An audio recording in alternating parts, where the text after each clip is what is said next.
Hi, and welcome everybody to another edition of the Winner's Circle Sports Betting Podcast. My name is Ross Benjamin of rbwins.com. It's Wednesday, August the 31st, the last day of August. And you know what that means? Tomorrow's September. And you know what that means? Football craze, baby. Football craze. I'm joined today by Mr. Sean Higgs of picksandparleys.net. Usually Sean is with us every Tuesday, but we had to shuffle the schedule around because Sean had some family obligations. But good to see you, Sean. Yeah, and as much as people get excited about football fall frenzy, but let's be honest, it's time for go apple picking and pumpkin picking and stuff like that, right? No, go watch the leaves change color. Yeah, we do football picking, so it's a lot more fun to me. Yes. Any event, Sean, we saw the first week of college football, week 0, which I know you love that term, take place last week. Not a lot of surprises, not a lot to talk about. But anyway, your thoughts on what you may have seen last week and any interesting observations. Well, let's just start with like the Nebraska time. That I can't believe they didn't hold a press conference on Monday and get rid of that guy. Yeah, he should be gone. You've underachieved every year. Another way to lose a close game. I mean, this one you kick it away on a onside kick. I don't know. I mean, let it go. Let it start over. Yeah, just 28-17. Sean's referring 28-17. They just scored a touchdown early in the third quarter, in control of the game. Seemingly moving the ball at will. The quarterback Casey Thompson was having a terrific day, and then they try an onside kick, which a lot of us across the country, including me and Sean, were scratching our heads. And lo and behold, they didn't recover it, and the game just flipped from there. Casey Thompson at that point couldn't throw the ball in the ocean. You know what I mean? He couldn't complete a pass. He was so off. I don't know what happened, but he definitely was rattled. Yeah, what are you gonna do? Whatever. Sorry, Nebraska. Yeah, I mean, 9 losses last year by 9 points or less. And what do they do this year? They start out with a loss by 3. And look, again, I'm going to elaborate on what Sean just hinted at, and that's the fact that how is Scott Frost still have a job? They ran Mike Riley out, who had a better record. No kidding. Pelini was winning. They'd kill for him to go 9-3 every year. No kidding. No doubt. But I mean, Craig, you have to think, when you lose that many close games and in the manner of which they've lost a lot of them, I mean, with boneheaded mistakes, calls like the onside kick last Saturday, which made no sense whatsoever. I mean, it's got to go right back to the head coach. I mean, Absolutely. That's the bottom line. You can't lose that many games in that short a period of time. What I think even, what is he, 5-21, 5-22 now in 1-score games since he's been the head coach at Nebraska. Again, folks, that to me directly points toward the head coach. Yes. Lack of discipline, lack of proper game management from the sidelines by the head coach, whatever way you want to phrase it. Anyway, we got 2 college football free picks. How about that? 2 college football free picks on Saturday and a couple good ones. We're going to start with Sean's going to talk about the Notre Dame and Ohio State game. And, Sean, I can't remember in my recollection anyway, and I am getting old, okay? I get reminded of that all the time, but I still look pretty damn good. So got better hair than me. Yeah. So the bottom line is I can't remember in recent memory 2 top 5 teams squaring off and one of the teams being a 17-point favorite. I mean, unbelievable. That is how do you even come to that? Like, how is this? Again, this is pollsters versus odds makers, right? Everybody kind of likes, hey, we're ranked and this and that. That doesn't make a difference to me. I don't know. This Ohio State team, it is a number 1 team, number 2 team, wherever they are. Cy Young. Ooh, that's where my mind is. Heisman hopeful at quarterback, stud wide receivers here. I think Ohio State, it's 17. I got this at 14.5 earlier. Right. I think Ohio State wins this by 20 plus. Notre Dame, new head coach, right? They were all pumped up. The video was like, yeah, they're not going to lose a step. You got a quarterback making his first start in the horseshoe. Yeah, good luck with that. Good luck with that. Like Ohio State doesn't have NFL guys all over the place. And this is, I don't want to knock Notre Dame, but anytime I see them go against a team like this, a la Alabama, they're losing by 30. Yeah. They do this. They can recruit people and get good athletes, but the school just cuts them off at a certain level, and they can't bring in what they need to go with your Clemson's, Ohio State's, and even like, Alabama's, whoever. I think they're going to get outplayed. The secondary is not going to be able to keep up. This is a awesome wide receiving core. This Stroud's going to throw for 50 touchdown passes. I want to say over here because I think they put up at least a 40 something, 45, 48 for Ohio State. I don't see them getting slowed down.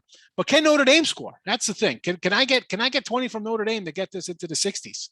Yeah. I'm saying Ohio State in a rout. Like, I think it's going to be a 48-17. Maybe if they hit that 50. I don't think Notre Dame is a top 5 team. I don't see it. They're not on my top. They're not on my top. Yeah, it's again, like we talked off air. I believe a lot of these early season polls are a lot to do with the brand name of the college, so. Anyway. Yeah, really. How is this a top 5? I mean, I don't have them. They're not my top 5. What kills me, Sean, is look at their quarterback last year. It was a transfer from Wisconsin that couldn't even start at Wisconsin. No mobility, a marginal passer at best, Jack Cohen.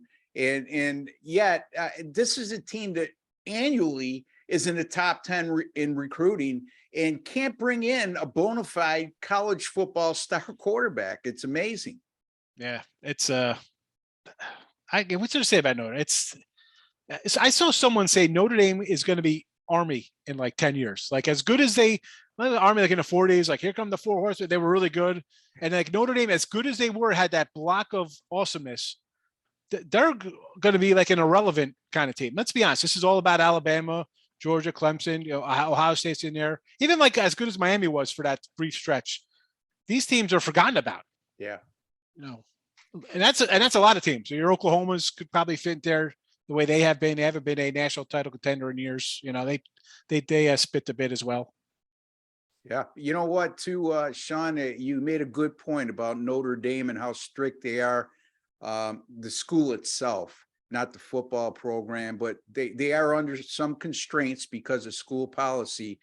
And I can guarantee you they're not going to prosper from the transfer portals like a lot of the big players out there will. And also look, it shows it just shows that they can't get that those type of players that can compete with an Alabama or an Ohio State in terms of athleticism. So that's what you need. Yeah, exactly. And but the bottom line too is I look at this Notre Dame game, and again, I've said this time and time again, folks. I truly believe that I trust the odds makers a hell of a lot more than the pollsters. And when I see 2 top 5 teams squaring off and Ohio State being -17, they're begging you, Sean. They're begging you to take Notre Dame as an underdog. And let's face it. There's a contingent of people out there that no matter who Notre Dame's playing, whatever the line is, they're just going to press that button for Notre Dame every time. Yeah. I mean, why? Hey, I'm getting a top 5 team getting, 3+ scores. Yeah. Yeah. Okay. Well, we'll see how that works out for you. I don't know. I think it's a bad bet. This is Ohio State to the house for me. Okay. Ohio State -17. Over Notre Dame from Sean Higgs of picksandparleys.net. Again, you could find all of Sean's picks there. And also, Sean puts out a daily video every morning at picksandparleys.net. You should join, or I should say you should jump in there and take a look at it. Sean, tell us a little bit about those daily videos and what you got going on this week and how you've been doing of late. So Midday Money is the show, 12 noon Eastern, live every day, 7 days a week. And I'll come in, I'll say what I got, like here, a bunch of picks, whether it be baseball or college, NFL, whatever. And then we go to the chat and a lot of people come in. It's like, I like this game. What are your thoughts here? And I try to talk people off of like the Atlanta Braves yesterday, -405. What are you doing? laying 190 on a run line. Stay away. You don't have to bet that kind of game. So it's kind of stuff like that. And as for going forward, I did go 2-4 in my college last week. I had nice numbers, but they didn't get there. I had you beat a closing line. Sometimes you think you're ahead of the game. Doesn't mean you're going to win all the time, folks. No. I mean, I got a good number on Ohio State today. Let's see. We'll see where it goes. You got it at never 14.5, right? You said? Yeah, 14.5. I thought that line was right around 17 all week. It must this was from like 2 weeks ago. I got him. Oh, you got it 2 weeks ago. Yeah. I was going to say. Oh, yeah. I thought you said you got it yesterday. I was no. What sports book are you using? I want to call This was like 2 weeks ago. Yeah. I got NFL, and I was saying today, I said, I can't even put a package up because my NFL lines are all different. I got the Panthers +4. They're -2. I got the Jets at +5. They're a 7. I have Dallas at 2.5. They're a pick 'em now. It's like the lines move.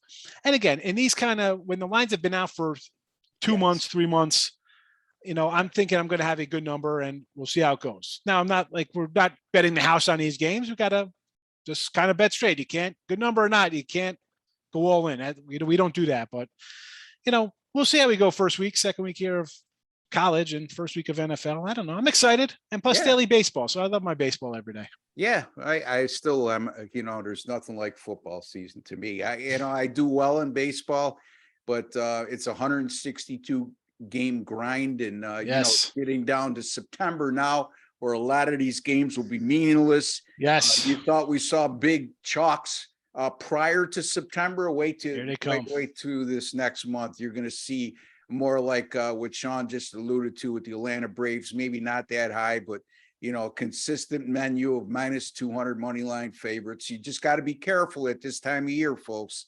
So I'm not a big proponent of laying big chalk numbers, but a lot of guys out there are, and they do well. So, to each his own. Yep, each his own. Exactly. At the end of the day, if you're making a profit, that's all that matters. The good thing for me, Ross, real fast, is that when the lines start getting crazy here, it's easy to filter out of baseball right into football. Because I'm looking at it, there's 6 games that are all 250. I'll just move on. Yeah, move on. Exactly. Don't have to play. I got football. Maybe I'll find a total. You don't have to do it. You don't have to bet them, folks, just because it's a Tuesday and there's a day game or whatever. No, I didn't use anything last Saturday, Sean. And that's unlike me because it's the first college football Saturday, but. I just looked at it like this. If I took those 7 games and put them on this Saturday's board, would I use any one of them? And my answer was an emphatic no. Now, I know you're a volume handicapper, much different than I am, and that's okay because you make money and you're at the top of the leaderboards on a consistent basis. But I mean, I would suggest to folks, there's nothing wrong with taking a pass. If you can't identify anything with betting value, it's not a sign of weakness. Sometimes taking a pass is a winning day because you're not forcing anything. Anyway, I'm going to take a look at the Louisville and Syracuse game. That goes at 8 p.m. Eastern time on Saturday. Louisville right now is a 4.5-point road favorite. The total in this game is 57. This is an interesting matchup for a couple of reasons. Look, Syracuse returns 8 starters on defense from a team that went 5-7 last year, but it was no fault of their defense. This is a SU defense a season ago that was number 24 in total yards at 332.2, number 21 in sacks with 36, and those are national rankings. So this is a formidable defense for Syracuse. Yeah. This is the first time in 4 years, Sean. They've met the last 3 years, but all 3 of those games were at Louisville, and Louisville just whacked them on each occasion. It was like 61-3 or something. It's a big combined score wins there. Yeah, 41-3, and I think the combined score over the last 3 years, something astronaut. They were all blowouts. Yeah. Okay, is what I'm getting at. However, this game will be at Syracuse, and the Syracuse Orange since 11/30 of 2019, 4-0 against the spread and 3-1 straight up as a home underdog of 3.5 to 9.5 for what that's worth. And since 2018, Syracuse is 9-3 against the spread at home when playing with revenge, which they obviously will be. Yeah. Now, here's the other thing, Sean. Louisville last year, their defense was atrocious. They scored a lot of points. You got an electric quarterback there for Louisville. But, the bottom line is they allowed over 400 yards a game last season. And they also were number 75 against the run, allowing 157.1 yards per game. This is a Syracuse. If they did anything right last year, it was their rushing game, which they averaged over 200 yards a game rushing. And the majority of those yards came from junior running back Sean Tucker, who went for just shy of 1,500 yards and over 6 yards a carry. And then Garrett Schrader, who came in as a quarterback, he's not going to wow you with his passing game. He's not going to wow you with his arms, but he's a big bruising kid that ran for 781 yards last year and 14 touchdowns, despite only starting 8 games. So this is a Syracuse team I truly believe will be able to run the ball, control the clock, protect their defense. And like I alluded to, Syracuse's defense is much better than what a 5-7 team would indicate. So I'm going to take Syracuse here, plus the 4.5 over Louisville, Sean. I can't go wrong with home dogs in college, especially a better defensive team. So, and this line I think was like a 1 or something opener in that. So it's got kind of bet up. And again, I think I like the Louisville quarterback. So I could see people betting on that, but now you're out of a field goal range and now you're at +4. So you're on the safe side there with a home dog, even if it comes down to a last second kind of play. And the star, the sexier QB with the stats puts up the numbers. You're still in it here with a better defense and the extra points for sure. I mean, listen, 1.5, you're thinking, I don't want to really take that one. 4.5. I'd be interested to see where this goes Saturday, if it's going to get publicly bet up, or is it going to come down because the sharps are going to say, you know what, I'm going to take that because I'm getting more than a field goal worth a shot here on the home dog. Yeah, and like we alluded to, I mean, this is a series that Louisville's absolutely dominated. Also, keep in mind, that doesn't apply. I was looking at them as a 3.5 point favorite or less.